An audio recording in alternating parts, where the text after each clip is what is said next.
I'm a junior at Cherokee High School.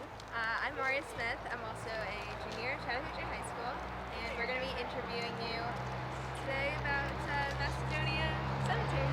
Okay. Okay, so the first question we have for you is, can you tell us a little bit about your job as an outreach programs manager at the Atlanta History Center? What are some of your tasks and responsibilities at your job, and what kind of topics in history do you like to research and teach? Those are a lot of questions. Okay, so my job at the Atlanta History Center as outreach programs manager is, basically not to be there. As outreach, that's what I'm supposed to do. I'm supposed to go out. And I do that in a bunch of different ways. Pre-pandemic, I would go out to schools. I would both dressed up and not dressed up in different historical garb. So I could be talking from a different century to a bunch of kids, or I could be going to like a retirement home and talking about history there. I also run our travel trunk program, which is a big suitcase filled with historic objects like artifacts, clothing, books, and all that stuff. That's still going on. And then I also run a program called Poetry Out Loud, which is a poetry reciting competition for high school students, if you're interested. So that's a little bit about my job, but working in a nonprofit, you wear a lot of different hats. So I help out with all of the different educational programs, whether it's from our homeschool day programs, our toddler programs, where I get to read storybooks to little babies. That's always really fun. I also help out with our book lectures. We have a lot of authors that come in and talk about their books, both historic and also fiction stuff, which is really neat. Met a lot of cool people. And I go to conferences a lot, promote the History Center, promote history, and do this type of thing. So, yeah, I wear a lot of different hats. Okay, so can you tell us about the experiences of the Cherokee who lived in North Georgia prior to European contact? What happened to the Cherokee once the colony of Georgia was formed and then the United States was founded after the American Revolution? It's like a 12-episode podcast. Okay, so the Cherokee Native Americans, prior to European contact, were mostly here in the northern part or upper Piedmont area of the state of Georgia. But it also encompassed, the Carolinas, both north and south, and swooping around into Tennessee and also Alabama. This big, huge area geographically. And prior to European contact, they were just trucking along. They had been here for thousands of years. They had established this whole culture. They even had a government, a hierarchy, all of this stuff. And they basically lived in kind of like, I guess what you would think of as like neighborhoods today, complete with neighborhood fence that surrounded all of the houses. So everybody in the neighborhood was like a little village, right? So every family would have their houses, and they usually had 2 houses a year. They would have a summer house and then a winter house, depending on the season. Here in Georgia, it's hot, right? In the summertime, even in the wintertime, sometimes it's hot. So your summer house is going to be a stone and mud, brick, pine straw mixture, and the wall's only going to come up to like maybe your waist. And then you'll have big pine tree poles that hold up kind of like this A-frame roof. And that kind of lets the air flow through, so that way it's not so stuffy and hot. The winter house is going to be a lot more of the opposite. Again, made of the stone and mud and pine straw. It's kind of like this circular hut. And then you have the roof, but at the very top of the roof, there's a hole for the smoke where the fire comes out of. And you have a door. Sometimes you might have a window or 2, or even another door in the back. And you could cover that with animal skins and furs. And they had, of course, regular village life. And in their neighborhood, they would have the fence that surrounded the homes and the family, and of course a center kind of court or area where they could meet, and then a longhouse usually. And that was like where the village would get together, and then the court, kind of like the size of a football or soccer field. and they could play games and stuff like that on there. Now outside the fence is where all of their crops were, and they would plant crops kind of all together, all surrounding. And of course you have, men would go out and go hunting and fishing and all of that stuff. That's pretty much how it was pre-contact. After contact, a lot of stuff changed. Of course, Cherokees, they really weren't coming into European contact in 1492 and Columbus sailed the ocean blue, right? And then when Oglethorpe, when he got here to Georgia and established the colony, Europeans didn't make their way all the way inland so quickly. So the Cherokees didn't have European contact probably until, 10, 20 years after Oglethorpe got here. But once that did happen, the typical same normal things started happening. The Europeans wanted to push more of the Native Americans out, and then since that wasn't really happening, when they said, well, we should probably make the Native Americans appear more like us, or more like white people.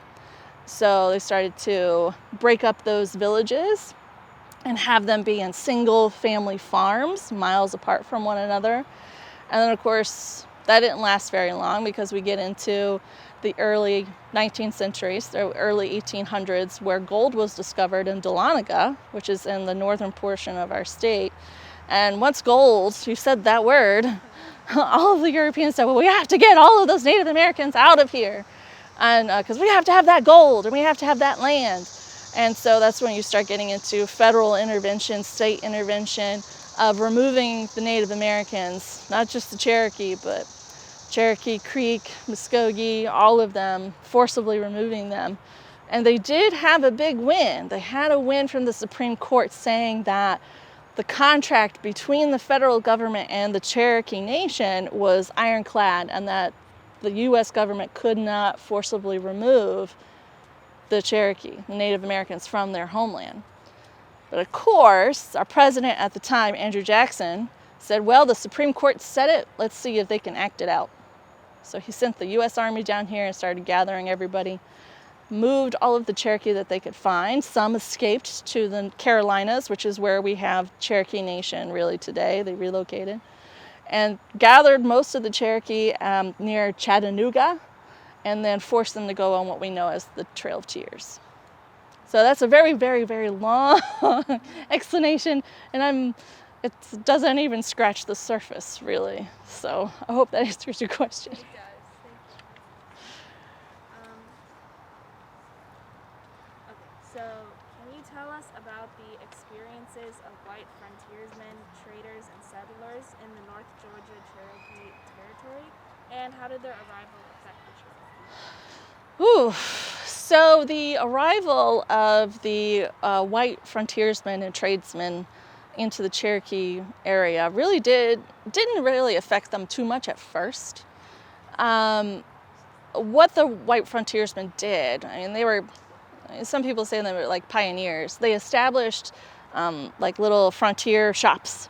So like kind of like a little like storefront in the middle of between Cherokee kind of villages and stuff, and then white settlers. So that, usually these frontiersmen were trappers, traders, so they would go hunting, get a lot of the animal skins and furs. They would bring it back to this kind of like trade shop, and they could trade and stuff like that. And so also the Cherokee and Native Americans, they would trade there as well.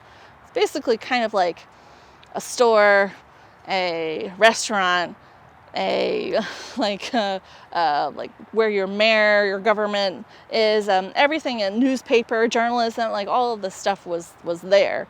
So that's what they did at first. And it really didn't have too much of a big impact on the Cherokee, because the Cherokee were kind of like doing their own little thing, and some would interact with those tradesmen, those frontiersmen, but it didn't really have too much of an impact until the white settlers really came into big droves and tried to push the Cherokee out.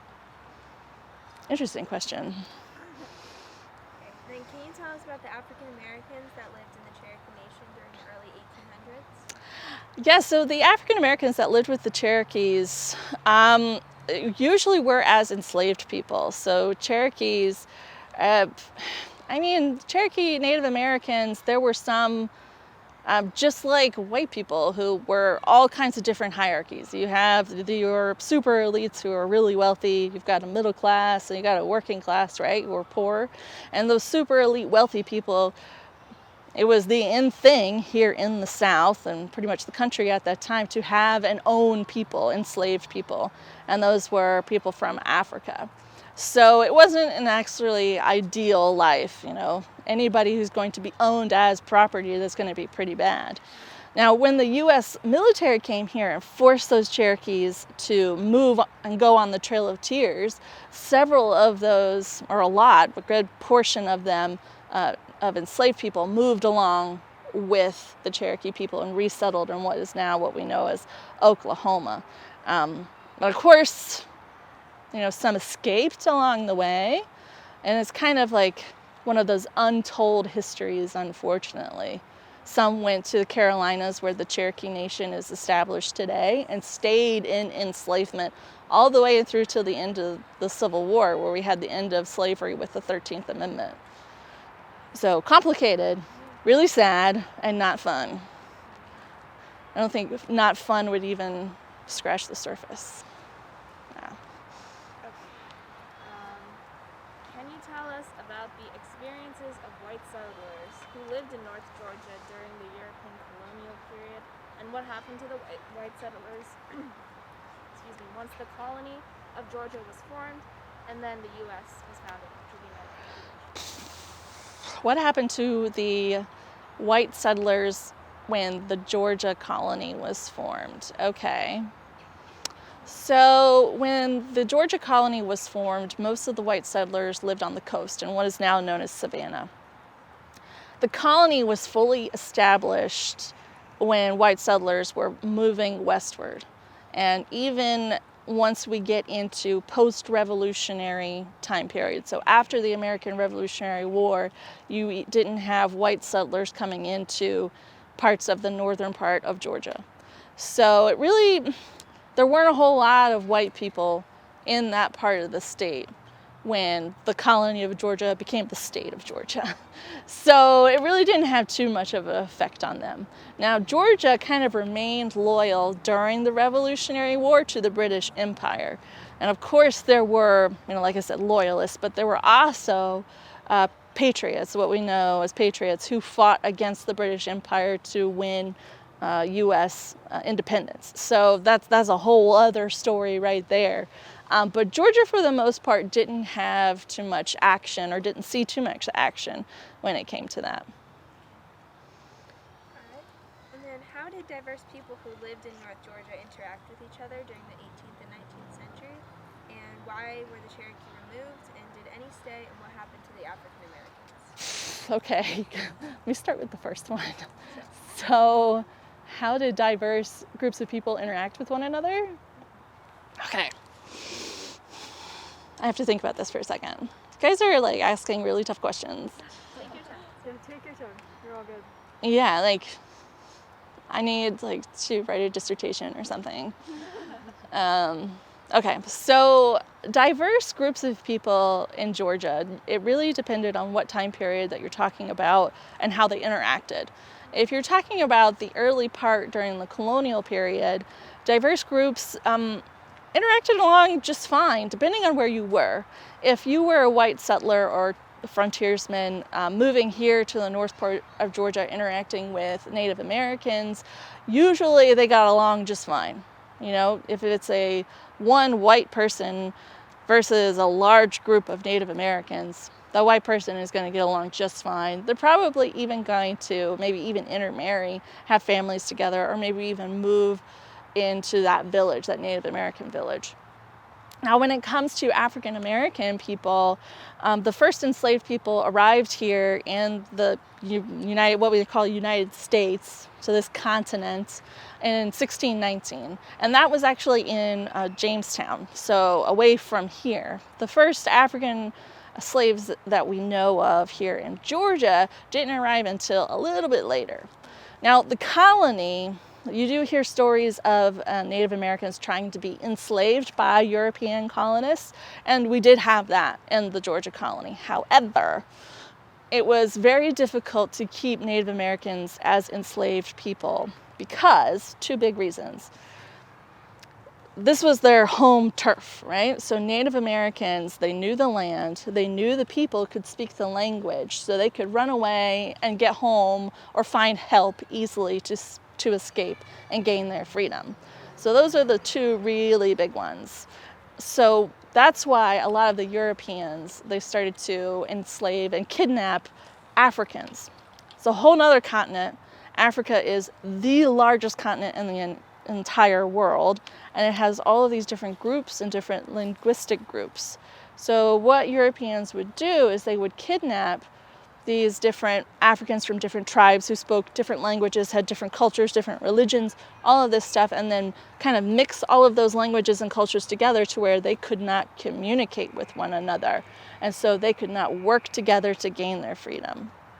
And so that's why kidnapping Africans and bringing them over here as enslaved people really took off. But that wasn't until after really 1790, because slavery was actually starting on a decline at that time period. It wasn't until one really big invention in 1791 that made the institution of slavery explode. It's called the cotton gin, right? I know we've all heard of that. So the cotton gin is basically like a big giant doggy brush on a drum and a cotton ball, or because it's a flower, and it could grow in a plant, and I've seen some as big as my hand, and they have all of these like seeds inside of it. Sometimes you can get up to 60 seeds inside one cotton boll, so you have to pick them all out, and the cotton gin sped up that super fast. So you need a lot of people to cultivate and plant and do all of this stuff with the cotton plants. So who are you going to get? Kidnapped African enslaved people. So. Holding to the pause because we need to switch off the battery. Okay. About to die. Even then it doesn't work. Yeah. I'm a fidgeter. Me too. No, you have no idea. No idea. Okay, so why were the Cherokee removed? And did any of the Cherokee stay? And then what happened to African Americans who stayed? Are you talking like post-Civil War? Yeah, after the American Revolution. After the American Revolution. Okay. Around like 1890. Yeah, around there. Okay. It's really hard to just skim the surface. I feel like one of those rocks being thrown, Okay. Anyway, it's too Hagrid. It's too Hogwarts. Okay. Because he throws the. Yeah. Anyway, Yes. Okay. Prisoner of Azkaban. Anybody? Yeah. Okay. All right. So Cherokee Native Americans were forcibly removed from Georgia and their traditional homelands, that big geographical area here in the southeast. And they were forcibly removed because the white settlers, white people, wanted their land. They wanted it for a number of reasons. One was gold was discovered in Dahlonega, and they really wanted that gold. So they wanted them to get out so that they can have miners come in and get that gold out. And that's also where one of the first United States mints was formed, in Dahlonega. It's really cool, like a little mini museum you can go see. And then two, more and more Europeans and white settlers were coming here, and they had to go somewhere. And since the Cherokee had already been here, they had established homelands, established homesteads. Why not just have those Cherokee people move out and then the white settlers move right back in? And that way they already have houses set up. There's already plants in the fields that they can go ahead and cultivate, get those crops and everything. And that's exactly what they did. One day, Cherokees were living there. The U.S. Army comes and knocks on their door, makes them leave, and the next day the white settlers are coming. And they could still have their plates of food still on the table. So really kind of bad history, but it's exactly what happened. Now, there were some Cherokee that did stay behind. Some Cherokee were able to hide from the U.S. military and were not forced to go because they hid out, they ran away. And those Cherokee, there was a small portion of the tribe that did stay here in Georgia. but a lot of them ran away to the Carolinas and established the Cherokee reservation of what we know today. Now, when we talk about African Americans, when a large portion of that Cherokee Nation was forced to go on the Trail of Tears, a lot of those enslaved people actually had the chance to escape. Now, when we talk about enslavement, enslaved people escaped, you have to also take into consideration there were enslaved people bounty hunters. So there were bounty hunters, and that was their sole job, to find escaped enslaved people. And they were paid by the U.S. government.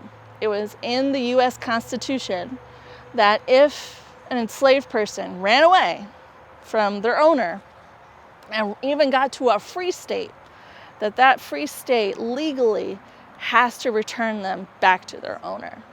So you had all of these bounty hunters all over the place.